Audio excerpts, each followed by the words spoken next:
You should smile more. This creepy old guy at my gym told me that every single morning for 3 months straight, and I finally had enough. I'd been going to this 24-hour gym since January because my work schedule was crazy and it was the only time I could work out. Every morning at 6 a.m., like clockwork, this dude Gary would be there doing his weird stretches by the mirrors. The guy was probably in his 60s, wearing these gross tank tops that showed way too much chest hair, and he had this creepy mustache that made him look like he belonged on a wanted poster. The first time he said it, I was on the treadmill with my headphones in, just trying to get through my cardio. This guy walks up, taps me on the shoulder, and when I take out my earbuds, he goes, "You should smile more, sweetheart. Pretty girls like you look so much better when they're happy." I just gave him this fake smile and put my headphones back in, thinking he'd get the hint. But nope, every single day after that, same thing. Smile more. Come on, where's that beautiful smile? Life's too short to be so serious all the time. It didn't matter if I was lifting weights, stretching, or literally dripping sweat after a workout, this guy would find me and tell me to smile. The worst part was that other people started noticing. This one morning, I was doing squats, and Gary comes over with his usual line. When I ignored him, he actually grabbed my arm and said, "Hey, I'm talking to you. The least you could do is acknowledge me when I'm being nice." That's when Jake, this college kid who was always there, stepped in and told Gary to back off, but Gary just laughed and said, "Mind your own business, kid. I'm just trying to brighten her day." I started changing my workout times, going later in the morning or earlier, but somehow Gary always found me. It was like he was tracking my schedule. One day I came in at 5:30 a.m., thinking I'd beat him there, and he was already waiting by the front door. There's my favorite girl. Where's that smile I've been missing? After 2 months of this crap, I decided to do some research. I asked Emma, the girl who worked the front desk, about Gary. Turns out this guy had been a member for like 5 years,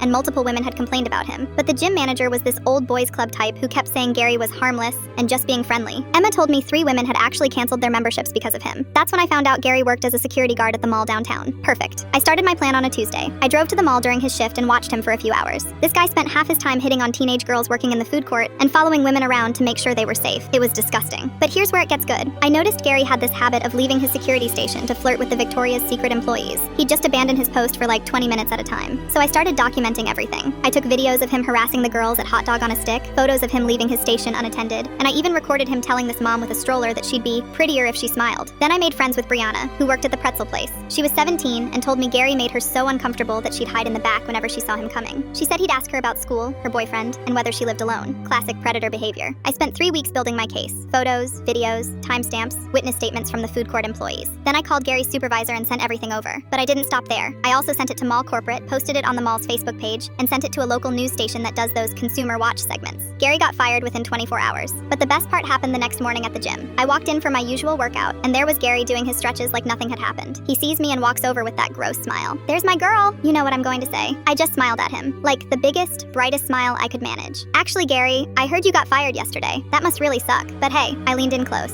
"You should smile more. Life's too short to be so serious all the time." His face went completely white. He tried to stammer out some response, but I just walked away. 5 minutes later, Emma told me Gary had packed up his stuff and left. She said his membership got canceled that same day after 4 more women came forward with complaints. The gym felt different after that. Better.